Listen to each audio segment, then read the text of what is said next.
네, 여러분 반갑습니다. 가을이죠. 네.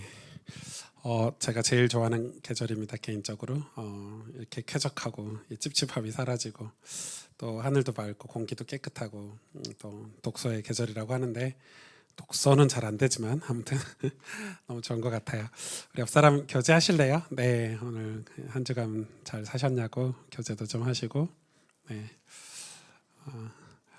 저도 이런 거 시키면 제일 싫어하는 사람인데 군중 속에 있을 때는 그래도 시켜야. 네.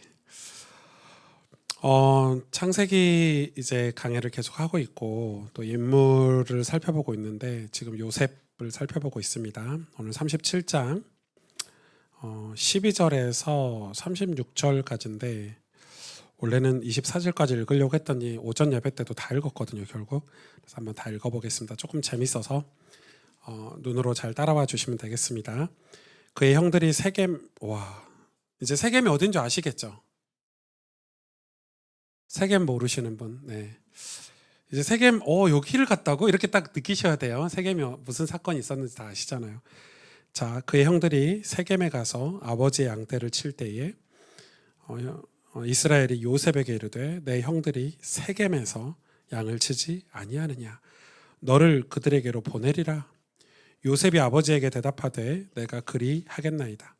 이스라엘이 그에게 이르되 가서 내 형들과 양떼가 다 잘 있는지를 보고 돌아와 내게 말하라 하고 그를 헤브론 골짜기에서 보내니 그가 세겜으로 가니라.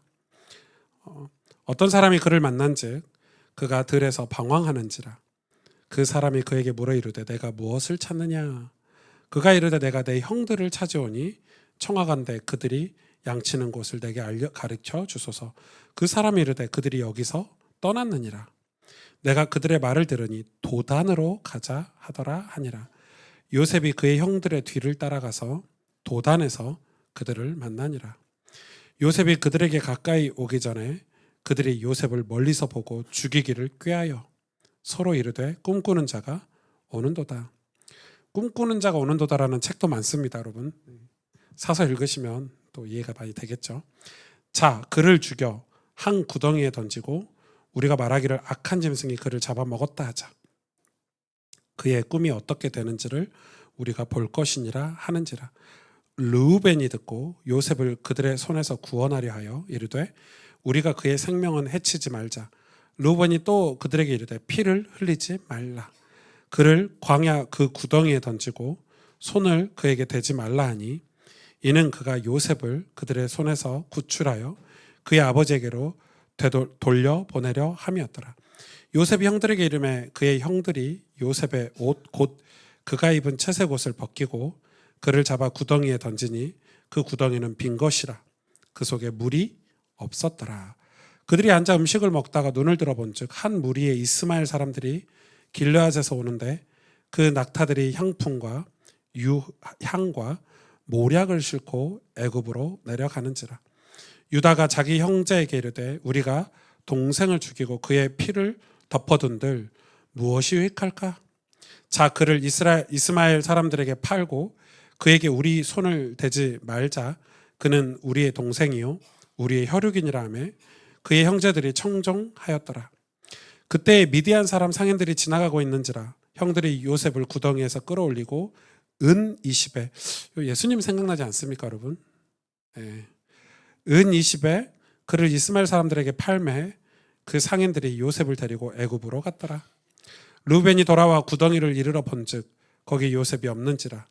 옷을 찢고 아우들에게로 되돌아와서 이르되 아이가 없도다. 나는 어디로 갈까?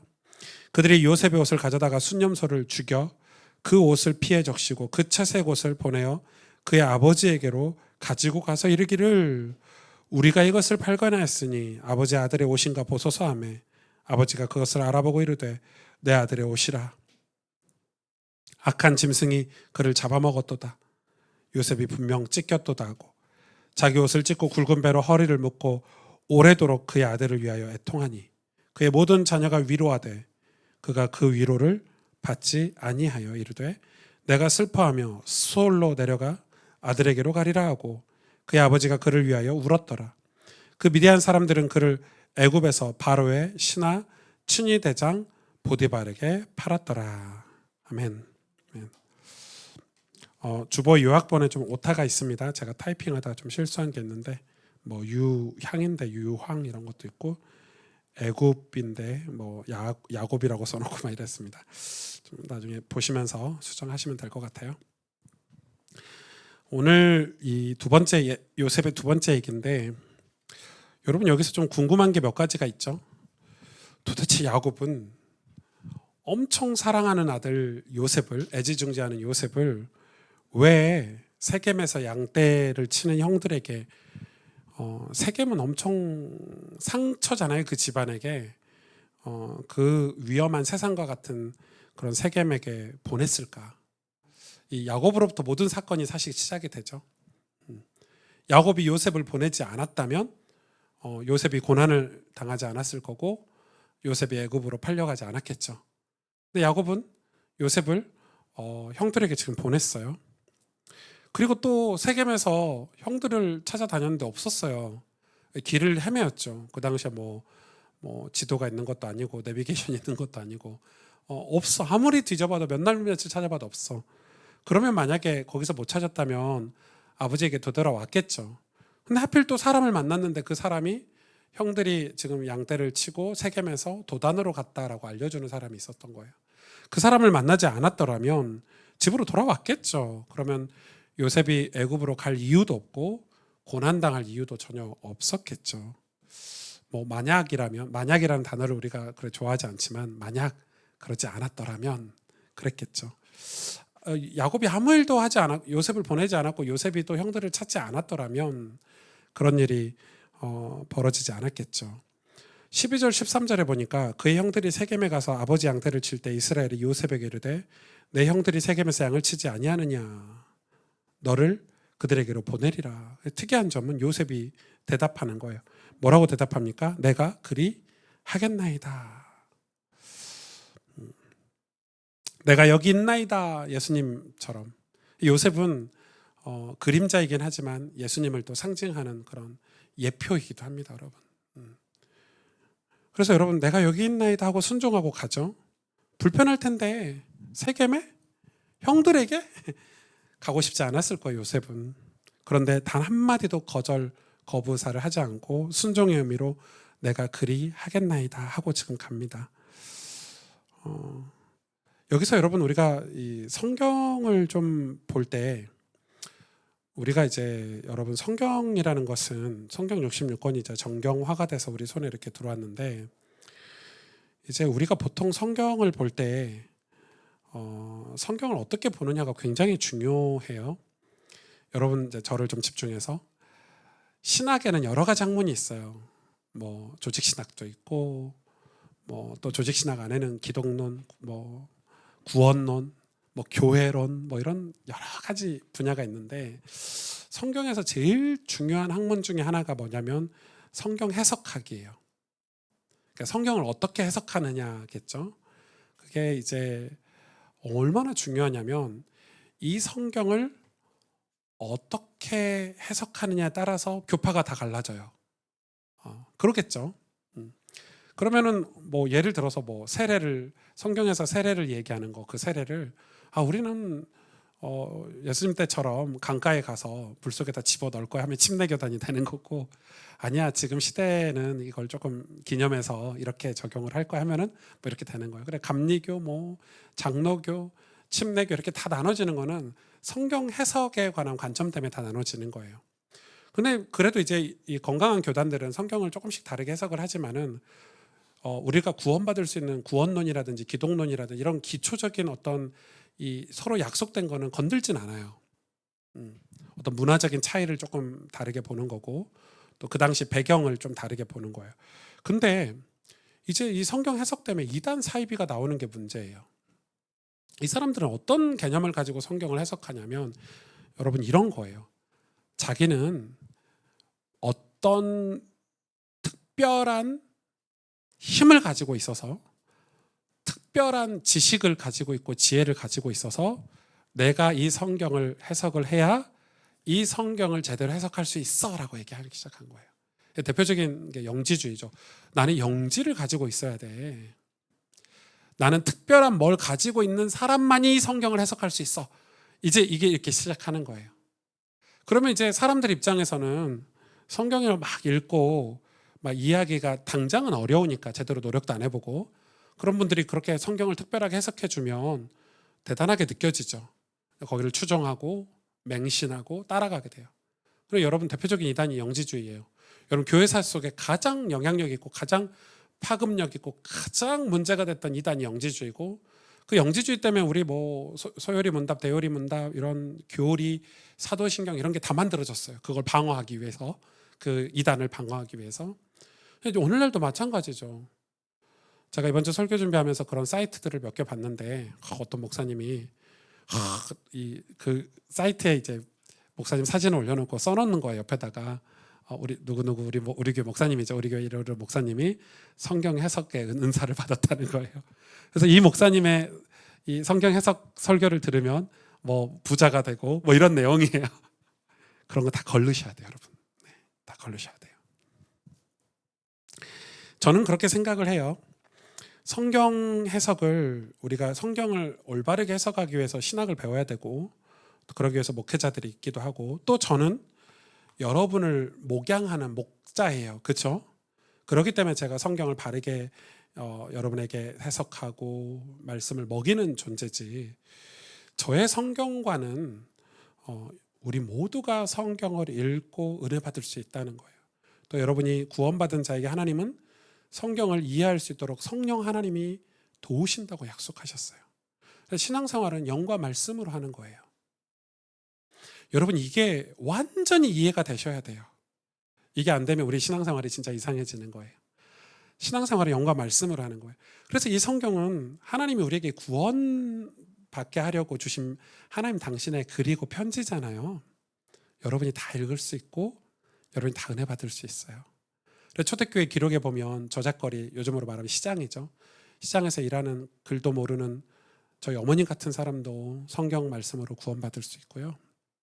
부자도 가난한 자도 돈이 많은 자도 돈이 적은 자도 배운 자도 못 배운 자도 성경 말씀을 통해서 은혜를 받을 수 있어요.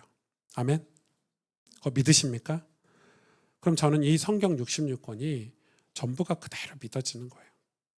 성경 66권을 성경대로 믿을 때 우리는 구원이라는 걸 받아요. 그래서 교회가 여러분 봐봐요. 이렇게 성장해야 돼. 교회는 이런 얘기를 하거든요. 이런 과정을 거쳐서 교회가 성장할 수 있어. 혹은 우리 개인들도 우리는 이런 성공을 해야 돼라고 이 시대에 사조들이 많잖아요. 그렇게 정해놓고 우리는 성경을 보지만 막상 성경을 보면 성경은 징계를 얘기해요. 사상자에게는 징계가 없다. 그러나 친아들에게는 징계가 있다. 하나님의 백성이 구원받기 위해서는 반드시 십자가를 통과해야 된다. 고난을 당해야 된다. 고통을 겪어야 된다라고 얘기해요. 그러니까 성경이 맞지가 않죠. 그리고 성경은 여러분 우리에게 기도하라고 가르쳐요. 왜냐하면 하나님의 뜻이 이루어져야 되기 때문에.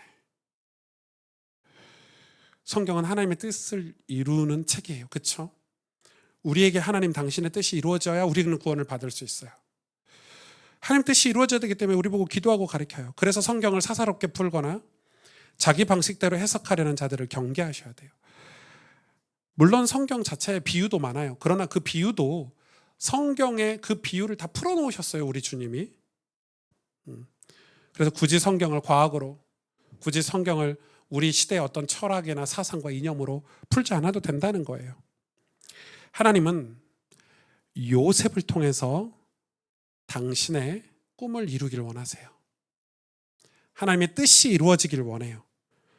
요한일서 4장 10절에 사랑은 여기 있으니 우리가 하나님을 사랑한 것이 아니요 하나님이 우리를 사랑하사 우리 죄를 속하기 위하여 화목제물로 그 아들을 보내셨습니다. 이렇게 말씀하고 계세요.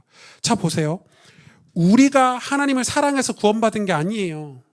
우리가 하나님을 사랑했기 때문에가 아니에요. 하나님이 우리를 사랑하셔서 독생자 아들 예수 그리스도를 화목제물로 속죄제물로 십자가에 못 박혀 죽이신 게 하나님의 뜻이에요.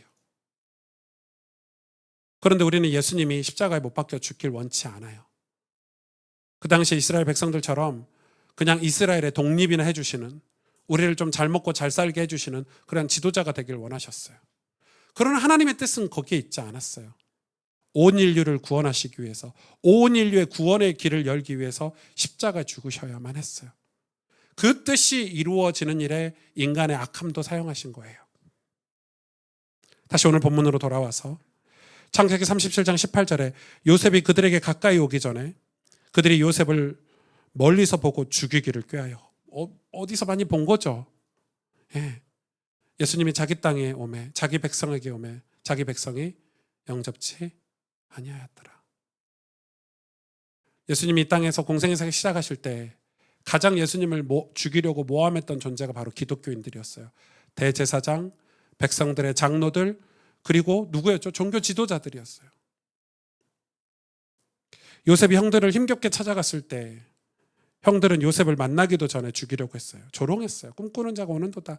마치 이스라엘 백성들이 예수님 보고 조롱했잖아요. 네가 왕이냐? 왕이면 십자가에서 내려와 봐라. 이렇게 조롱했잖아요. 이러면서 예수를 죽이려고 밤새 계획을 세웠단 말이에요. 장로들이, 종교 지도자들이. 여러분, 오늘 본문에서 이 형들이 얼마나 악한지 보셔야 돼요. 우리는 어쩜 요셉이 아니라 이 형들일 수 있어요. 우리는 우리가 요셉이라고 생각하고 이 말씀을 읽는 게 제일 좋은데, 우리가 요셉이 아니고 하나님이 요셉을 통해서 이 형들을 구원하시려고 지금 하시는 일이잖아요. 이 형제들 간에도 속고 속이는 일들이 벌어져요. 형제들이 요셉을 죽이려고 하자마자, 여러분 이제 이 형제들이 요셉이 오고 있는데 화가 이지 났어요. 채색옷까지 입고 나타났네. 여기 이 세겜 땅까지, 도단까지. 요셉을 죽이려고 막 계획을 세워요. 그때 착한 르우벤이, 그 중에서도 착한 르우벤이 뭐라고 얘기합니까? 르우벤이 마음속으로 이 얘기를 해요. 마음속 표현을 성경에 기록해놨어요. 나중에 이 요셉을 아버지에게 돌려보내야지, 이런 마음으로 자기 딴에는 계획을 세운 거예요. 근데 형제들이, 동생들이 너무 화가 나 있으니까, 그러면 죽이지 말고 우리 손에 피를 묻히지 말고 이를 구덩이에 던지자. 여기서 구덩이는요, 정확하게 표현하면 일반 구덩이가 아니고 당시 유목민 사회이기 때문에 이 구석구석에서 비가 오면 물을 저장하도록 우물 같은 걸 파놓은 구덩이에요. 근데 물이 있으면 던져 놓으면 죽겠죠. 근데 물이 없으니까 사는 건데, 여기 안에 들어가면 스스로 나오질 못해요. 깊어서. 그리고 살려달라고 해도 잘 들리지가 않아요. 입구가 좁기 때문에. 그러니까 지금 거기다 던져놓고 르우벤은 나중에 형제들이 다른 데로 갔을 때 건져서 아버지에게 보낼 생각이었던 거예요. 오늘 본문에 보니까. 그런데 어떻게 했죠? 그렇게 했어요. 이 엄청나게 계획을 세우는 거예요. 서로 각자가. 그런데 르우벤이 어떤 연유에서 간에 자리를 비워요. 아마 양떼를 치러 갔겠죠. 자리를 비우는 동안에 형제들이 그를 노예상에 팔아버렸어요. 그래서 나중에 르우벤이 그 구덩이를 구하려고 갔는데 없어가지고 망연자실한 모습이 나와요. 근데 여러분, 이 노예로 판 거는 더 끔찍한 일이에요. 차라리 죽이는 게 나아요. 제가 노예에 대해서 여러분에게 여러 번 설명했지만, 자유인이 노예가 된다 당시에 그냥 인생이 끝나는 거예요. 여러분 필요하면요, 인터넷에서 노예 제도에 관해서 한번 자료를 찾아보세요.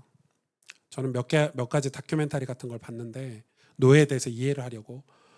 와, 진짜 제가 여러 번 얘기했는데, 그 미국 신대륙에 이제 사람들이 부자가 돼서 일할 사람이 필요하니까 아프리카에서 노예 무역상들이 생겨가지고 노예를 이제 파는 거예요. 노예 한 명당 뭐 10불, 20불. 그러니까 이게 노예를 배에 보내면은 뭐 배가 막 5, 6개월씩 가니까 그때 배에다 최대한 많이 실어야 되는 거예요. 노예를요, 배 밑바닥부터 실는데 머리, 다리 이렇게 지그재그로 실는 거예요. 쫙 깔입니다.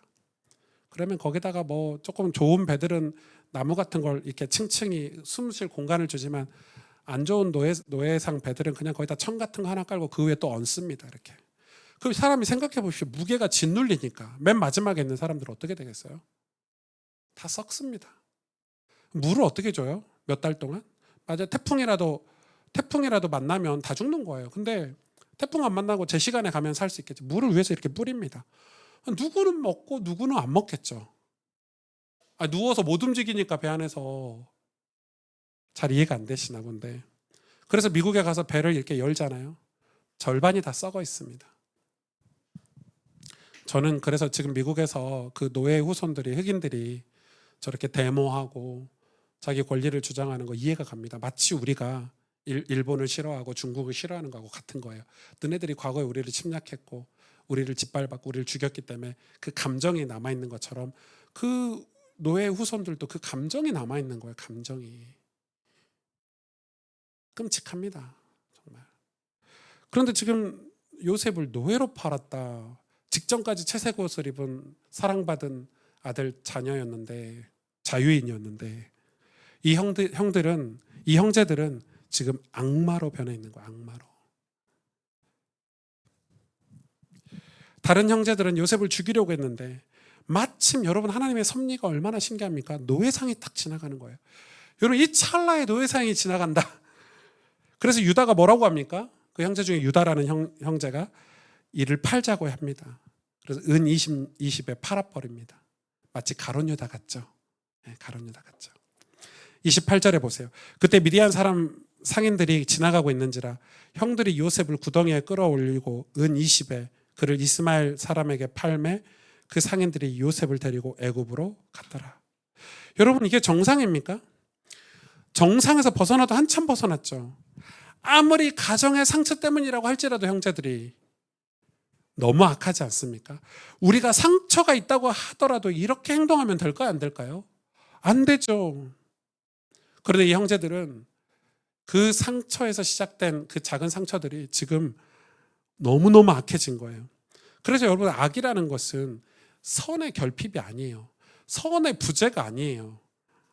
악은 능동적이에요. 파괴적이에요. 그래서 악은 계속 발전해 간다는 걸 아셔야 돼요. 악은 계속 발전해 가요. 그냥 두면. 그냥 단순히 선의 결핍이 아니에요. 선의 부재가 아니란 말이에요. 요셉은 이때 형들을 만나고 꿈이 산산조각 났어요. 원래 꿈이라는 단어는 어때요, 여러분? dream이라는 단어는 어때요? 꿈은 원래 설레이는 단어 아닙니까? 기대가 되는 거잖아요. 꿈을 꾸면 기분이 너무 좋고, 큰 꿈이든 작은 꿈이든 꿈이라는 단어가 주는 어떤 행복함이 우리에게 다 있잖아요. 여러분 다 꿈꾸시잖아요. 예. 우리 청년들은 결혼해서 행복하게 살 꿈 꾸시죠. 예. 엄청 행복해요. 예. 진심이에요. 예. 자녀만 낳아보면 알아요. 예. 아까 윤빈이 안고 찬양했을 때 부러우셨죠, 여러분. 네.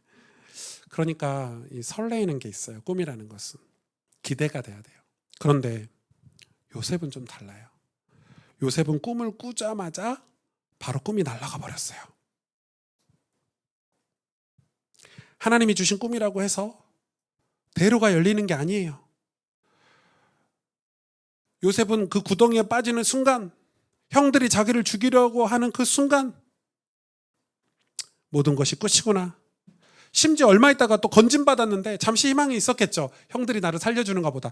그런데 이제는 완전히 산산조각 날 정도로 노예로 팔아버렸어요. 여러분, 노예로 팔았을 때는 와,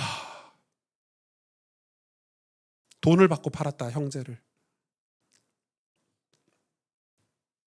그런데 여러분, 꿈을 꿀 때가 시작점이 아니라 꿈은 고난에 들어갈 때가 시작점이에요. 즉 요셉의 꿈은 이제 본격적으로 시작해요. 왜냐하면 하나님이 주신 꿈이기 때문에요. 하나님께서 무엇인가 일을 시작하고 계시다는 거예요. 여러분, 우리가 하나님이 주신 꿈을 꾸는 걸, 그 꿈을 거룩한 꿈이라고 하는데, 거룩한 꿈이라고 해도 모두가 지지해 주진 않아요. 그런데 하나님은 요셉에게 주신 꿈을 이루고 계시잖아요. 보십시오. 25절.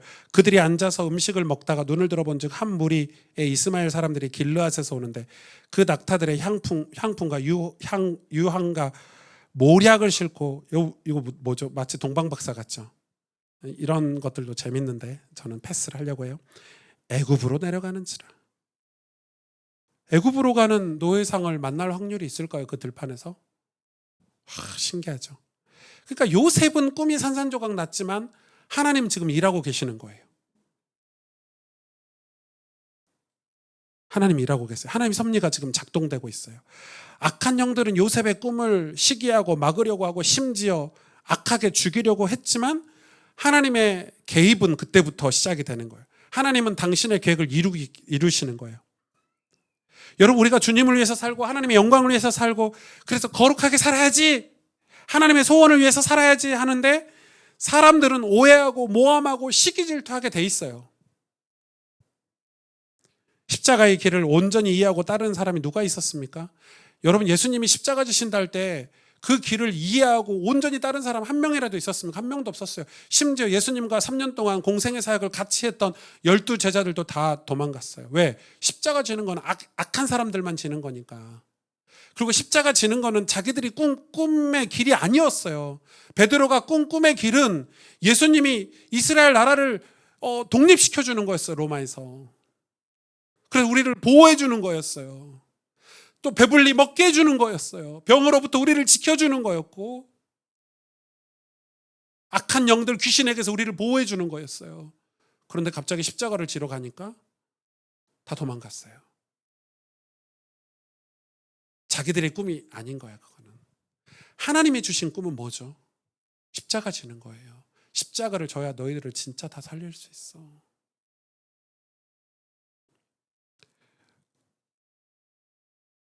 그래서 우리도 하나님의 꿈을 꾸잖아요. 하나님 꿈을 가지고 있으면 다 오해를 받아요. 반대를 겪어요. 가족들에게도 반대를 겪을 때가 있어요. 그럼 여러분, 이런 오해를 안 받고 핍박을 안 받고 고난을 안 받으려면 어떻게 하면 되죠? 아무것도 안 하고 가만히 있으면 돼요. 예수님이 십자가 안 지시면 돼요. 그럼 십자가 안 지시면 모함을 당할 일이 없으시잖아요. 십자가 안 지시면 그 길로 안 가면 그런 사건이 벌어지지 않겠죠? 우리도 마찬가지로 개척을 왜 합니까? 교회를? 자꾸 힘든데 개척교회 왜 하냐? 아무것도 안 하면 안 힘들지. 교회 한다니면 안 힘들죠. 죄인이란 소리를 들을 일이 없는데. 아이들 보고도 그런 말 하세요? 혹시? 아이들이 막 숙제하고 힘들 때 태어나지 말지, 안 태어났으면 안 힘들 텐데. 아예 그러지. 그냥 왜 살아? 그냥 아무것도 안 하면, 가만히 있으면 오해도 안 받아요. 고난도 안 받아요, 여러분. 그런데 하나님의 꿈을 가지고 살면 반드시 반대를 경험하게 돼요. 여러분, 예수님이 십자가 지러 가시면서 수많은 모함을 당하고 반대를 경험하셨잖아요. 우리는 안 그럽니까? 환영하지 않는다는 정도가 아니라 계획해서 죽이려고 했어요. 환영하지 않는다는 정도가 아니라 노예로 팔았어요. 그런데 그 고난을 경험할 때가 신앙의 시작점이라는 거예요. 성경은 분명하게 우리에게 그걸 가르쳐 주고 있어요. 고난은 하나님이 무엇인가 우리 인생에 개입하셔서 그 일을 시작하신다는 신호예요. 아멘. 하나님의 꿈은 언제 이루어질지 몰라요. 그리고 어떻게 이루어질지 아무도 몰라요, 사실. 하나님의 꿈은 미래의 일이에요. 그래서 하나님 꿈을 꾸었다고 해서 당장 이루어지는 법은 없어요. 왜냐하면 이게 왜 중요하냐면 꿈이 반드시 고난을 통과해야 되는데 꿈은 시간이 필요하고 세월이 필요하고 기다림이 필요해요. 꿈이 빨리 이루어지면 그건 꿈이 아닐 수 있어요. 농사 안 지어보셨겠지만 저는 시골의 농부의 자식으로 태어나서 그 겨울 내내 씨앗을 준비하거든요. 봄이 되면 땅을 갈고 거름을 주고 씨앗을 뿌립니다. 그럼 바로 나오나요? 씨앗 넣으면 바로 그 다음날 쑥 나와서 막 먹나요? 아니죠. 잡초도 제거해야 돼. 해충도 막아야 돼. 여름 내내 비가 안 올까 봐 가서 논에 물도 대줘야 돼. 잠도 안 자요, 농부들은. 그 농작물이 걱정돼가지고 비 오면 비 온다고 걱정되고 햇빛 비치면 햇빛 비친다고 걱정되고 여름 내내 돌보고 그게 기다리면 그냥 가만히 기다리는 게 아니라 돌보면서 기다리는 거예요. 그래서 때가 되매 그 때가 있어요. 때가 그때 열매를 맺거든요. 근데 꿈이 빨리 이루어지는 것은 꿈이 아니에요. 여러분, 우리나라는 빠른 성취를 되게 원해요. 조급증이라고 하죠. 제가 어떤 그 정신과 의사 선생님 하는 TV에 나와서 방송하는 멘트를 들었는데, 우리나라 정신과 환자가 늘어나는 첫 번째 이유, 제일 많은 이유 원인이 바로 조급증이래요. 너무 조급하대요. 남들이 막 뭐 이루고 있으면 나는 정상으로 가고 있는데, 남들이 막 빠르게 뭔가를 이루고 있으면 나는 정상인데도 남들을 보면 내가 비정상같이 보이니까 불안한 거예요. 조급하면 불안해요, 여러분. 빠른 성공을 원하는 사회 구조 때문에, 그래서 막 부모들이 자녀들 막 몰아가요. 여러분, 자녀들은 자녀들 나이 때 경험해야 될 것들이 있어요. 넘어지기도 하고 스스로 일어나는 법도 배워야 되고, 팬티도 혼자 입을 줄 알아야 되고, 양말도 혼자 신을 줄 알아야 되고, 밥도 지가 먹고 치울 줄도 알아야 되고, 인사도 할 줄 알아야 되고, 배워야 될 때가 있어요. 요즘은 뭐 숙제하랴 뭐하랴 막 다 먹여주고 다 신겨주고, 막 팬티도 못 입어가지고 거꾸로 입고, 또 거꾸로 입으면 바르게 입을 줄도 알아야 되고, 그게 창피하다는 걸 느낄 때도 다 뭐가 필요하죠? 시간이 필요해요. 근데 우린 조급해요. 부모들이 오해하는 게, 부모들은 나이가 30대, 40대, 50대니까 자기 아는 거를 이 어린아이가 다 안다고 생각해. 아이는 경험 못 해봤는데 당연히 모르죠. 아이가 어떻게 합니까? 빠른 성공처럼 무서운 게 없습니다. 빨리 성공한다고 좋은 게 아니에요. 빠른 성공은 오히려 인생의 독이 됩니다. 교회도 마찬가지예요. 우리 교회가 빨리 성장하려고 하는 것, 그것이 빨리 성장하면 마치 그게 영웅이 된 것처럼 좋아하잖아요. 와, 우리 교회 막 급성장했어, 빨리 성장했어. 야, 그래서 우리 목사님 대단해, 이렇게 하지만 그게 중요할까요? 기도 없이, 말씀을 사랑함 없이, 교회를 사랑함 없이 만일 빨리 성장한다면 그건 오히려 독이 될 거예요. 그런 교회가 많잖아요. 꿈의 성취를 받아들일 준비가 되어 있어야 되는데, 하나님이 꿈을 이루시는 그 때를 받아들일 준비가 되어 있어야 되는데, 그 준비가 되어 있지 않죠. 그러나 그 받아들일 준비, 그런 능력은 바로 시간이 필요하고 세월이 필요해요. 성공할 수 있지만 어떤 사람들은 빨리 성공할 수도 있어요. 그러나 그 성공을 정말 하나님께 올려드리고 그 성공을 진짜 하나님 뜻대로 잘 다룰 수 있는 사람은 많지 않은 것 같아요. 막 기도하고 열심히 살아서 성공을 이루어요. 부의 성공이든 명예의 성공이든 성공을 이루는데 그 성공을 하나님 뜻대로 잘 다루는 사람을 많이 못 봤어요. 그거는 과정을 패스했기 때문에 그래요. 어떤 과정이죠? 어떤 세월을 무시했기 때문에 그렇죠. 준비가 안 돼 있는 사람은 결국 무너져요. 하나님 우리를 너무 잘 알고 계세요. 그래서 하나님이 이 때라는 거를, 우리가 때를 알지 못하는 게 하나님이 그 때를 쥐고 계시기 때문이에요. 그래서 하나님은 요셉에게 주신 꿈을 이루기 위해 요셉에게 시간을 허락하셨어요. 그 시간을 어떻게 보낼 것인가, 그걸 요셉이 거부하지 않은 거예요. 그게 믿음이거든요. 하나님은 일하시는데 어디에서 일하시냐? 시간 속에 일하세요. 세월 속에서 일하세요.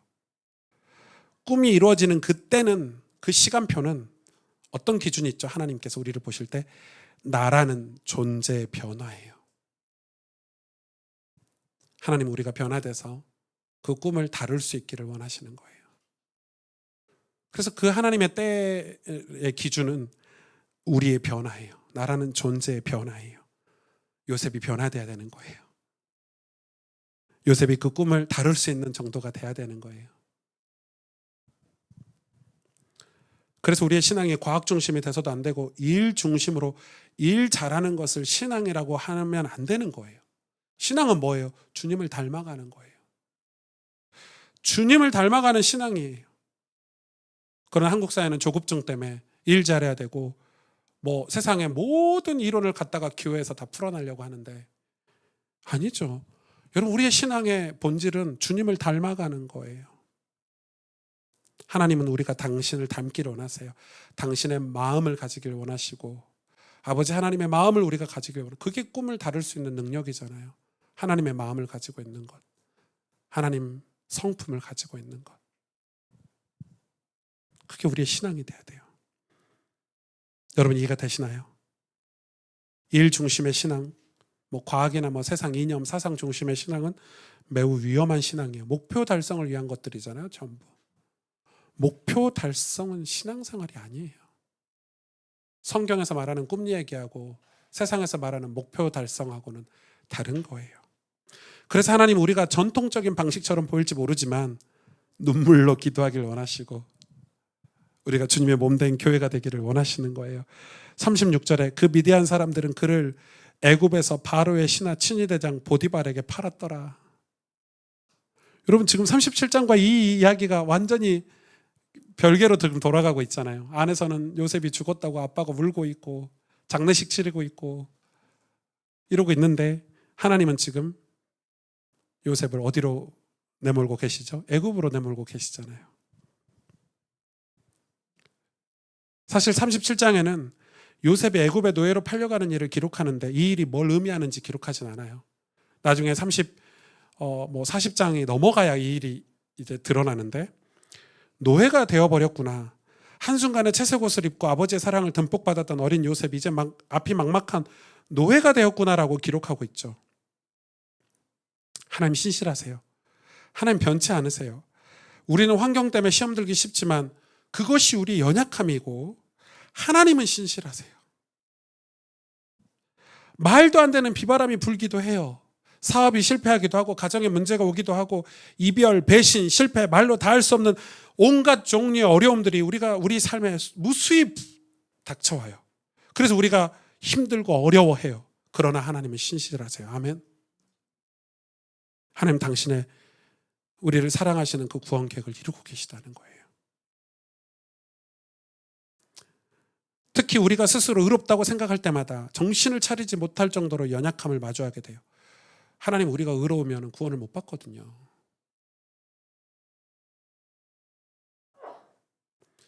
이때 요셉은 침묵해요. 요셉이 조금 대단한 게 꼭 예수님의 예표라고 말할 수 있는 게 요셉이 얼마나 시끄러웠습니까? 꿈꾼 걸 형들 모아놓고 막 얘기하고 막 외주할 고주할 얘기하는 막 수다쟁이 같은 느낌이 있었는데 그가 고난을 딱 들어간 이후로는 단 한마디도 안 합니다. 침묵하죠. 왜 침묵하죠? 물론 이 침묵의 이유는 꿈을 상실해서 낙심해서 침묵했다 이렇게 해석할 수도 있어요. 요셉도 인간이니까. 우리도 그럴 때가 있잖아요. 막 꿈꾸다가 갑자기 그 꿈이 사라졌을 때 망연자실해서 입도 벌리기 싫고 막 이럴 수도 있어요. 노예로 팔려갔는데 믿음 생활 잘한 분들도 고난을 만나면 어렵죠. 말하기도 싫고 힘들 때가 있어요. 그런데 그 고난을 통해서 내 믿음이 진짜인가 확인할 수 있는 거예요. 왜냐하면 요셉은 지금 요셉의 상황만 놓고 보자면 처음과 달리 이제부터는 수동적으로 끌려가는 인생이 된 거예요. 처음에는 요셉이 꿈꾸고 자기가 사람들 모아놓고 말하고 하는 그 꿈을 이루려고 자기가 능동적으로 하다가 이제 요셉은 능동적으로 요셉의 의도가 조금 더 들어갈 수 없는 완전히 수동적으로 끌려가는 요셉이 된 거예요.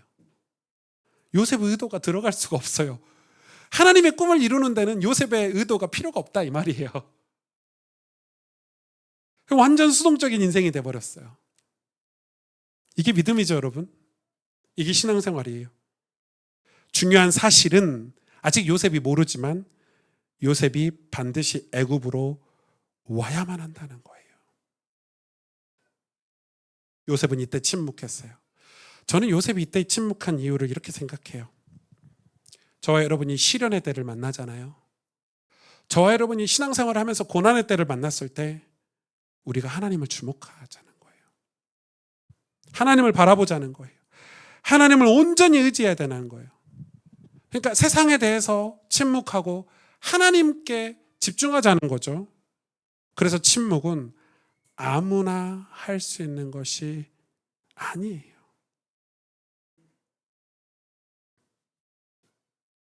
하나님이 일하고 계신 때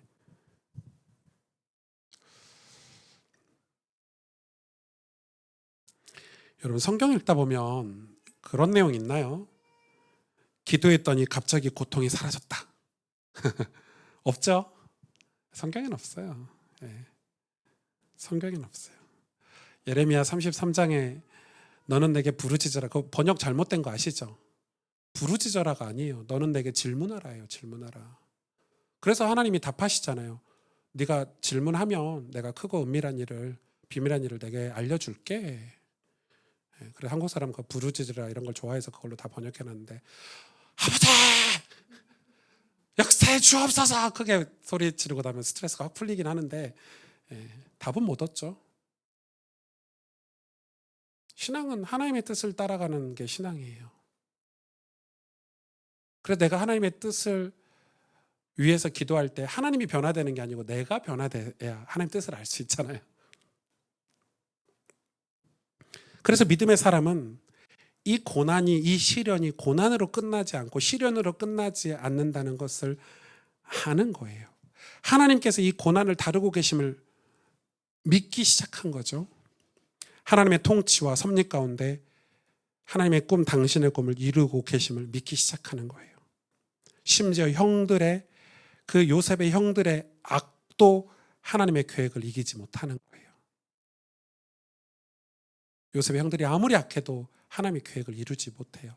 이스라엘 백성들이 너무 악해가지고 예수님을 십자가에 못 박혀 죽였지만 하나님은 하나님 뜻을 이루셨어요. 못 막는 거예요. 요셉의 입장에서 다시 요셉의 애굽행은 요셉이 원하는 길이 아니었어요. 그가 꿈꾼 거는 너무 신나는 거였어요. 형들이 나한테 절하고 해와 달들이 나한테 절하고 와 신난다 채색 옷 입고 막 이랬는데 갑자기 죽음, 노예 뭐 이러니까 그가 원하는 길이 아니어서 꿈이 산산조각 났겠죠. 그러나 하나님이 요셉에게 주신 꿈은 지금 이루어지고 있는 거예요. 십자가를 보십시오. 누가 봐도 실패한 모습이지 않습니까? 예수님이 십자가 지는 모습은 끝났다는 거예요. 예수 시대는 끝났어. 이제 더 이상 예수 시대는 안 와. 다 등 돌렸어요. 그 호산나 호산나 했던 군중들은 나중에 예수님을 막 예수님에게 침 뱉고 가서 네가 진짜 왕이면 내려와봐라 이러면서 돌변했어요. 그러나 하나님은 온 인류를, 저와 여러분을 구원하시는 길을 여셨어요. 하나님 실수가 없으세요. 하나님 실패가 없으세요. 지금 꿈을 가진 요셉은 실패한 것 같지만 그렇지 않습니다. 지금 요셉은 하나님의 통치 가운데 있다는 걸 우린 봐야 돼요. 하나님이 주신 꿈이 그를 애굽으로 이끌고 있는 거예요. 요셉이 원하는 길은 아니었지만 반드시 가야만 하는 길이었기 때문이에요. 그래서 여러분, 모든 것이 기도 없이 안 된다는 것은 축복이에요. 여러분, 우리 인생에 기도가 없다. 이 모든 일을 우리가 감당하기 위해서는 성경은 우리 보고 깨어 기도하래요. 그리고 늘 하나님 말씀, 하나님의 음성을 들으래요. 교회가 할 일이에요. 하나님 뜻이 이루어지도록 내 삶에 우리의 뜻이, 하나님 뜻이 이루어지도록 우리는 할 수 있는 게 없어요. 우리의 의도대로 흘러가지 않아요. 그러나 우리가 그 의도를 받아들일 수 있는 그 세월을, 그 시간을 지나갈 수 있는 믿음은 기도 없이 불가능해요. 그래서 성경은 우리 보고 기도하래요.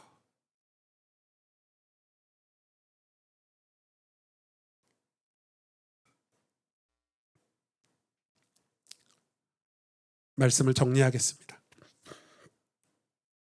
요셉에게 주신 하나님의 꿈이 지금 고난 속으로 들어가고 있어요. 하나님은 지금 요셉에게 주신 그 꿈을 위해서 일하고 계시는 거예요.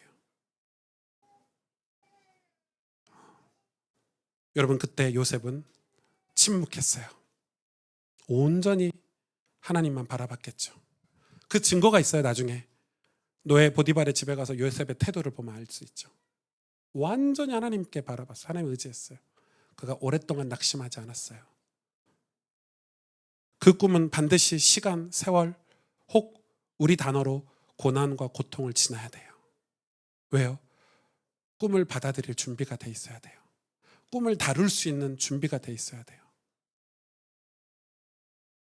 그걸 우리는 신앙이라 그래요. 그걸 우리는 믿음이라 그래요. 하나님, 우리 믿음이 자라길 원하시고 우리의 신앙이 성숙하기를 원하세요. 준비가 돼 있어야 돼요. 그러나 그 세월, 그 시간을 우리가 버티지 못하면 그 꿈을 조급하게 처리하려고 하다 보면 반드시 독이 돼서 돌아온다는 사실을 아셔야 돼요.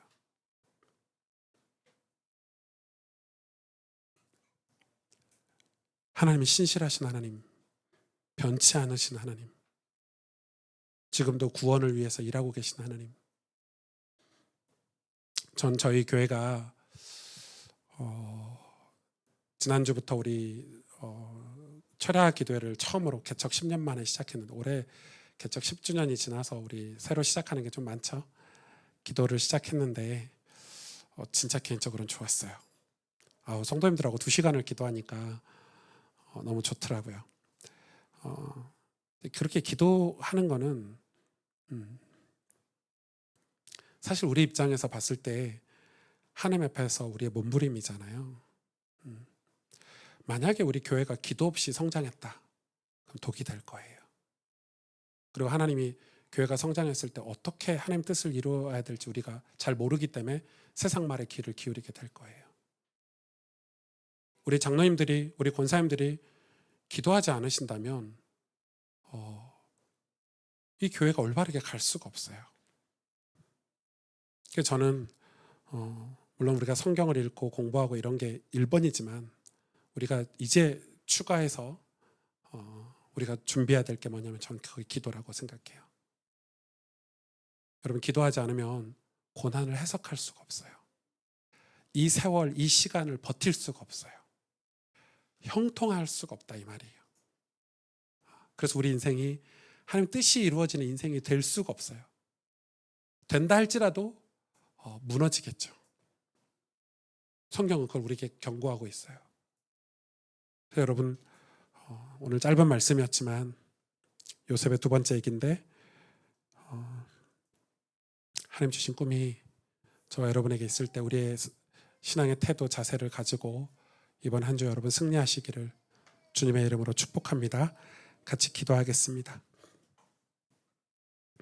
오늘 말씀을 들으면서 여러분 각자에게 주신 여러 가지 말씀들이 있으실 거예요.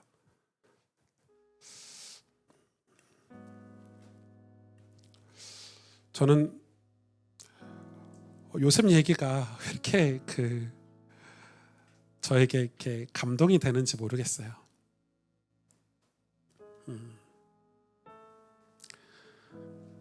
우리는 힘들고 어렵다고만 생각했는데 하나님은 일하고 계시잖아요.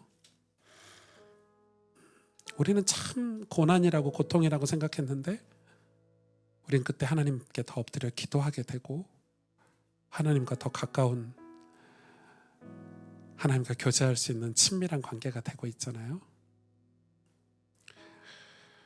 하나님의 방식이 우리가 때론 이해할 수 없는 하나님 방식 같지만 가장 좋은 방식이었고, 지나고 보니까 하나님이 가장 우리를 사랑하시는 방식이었어요.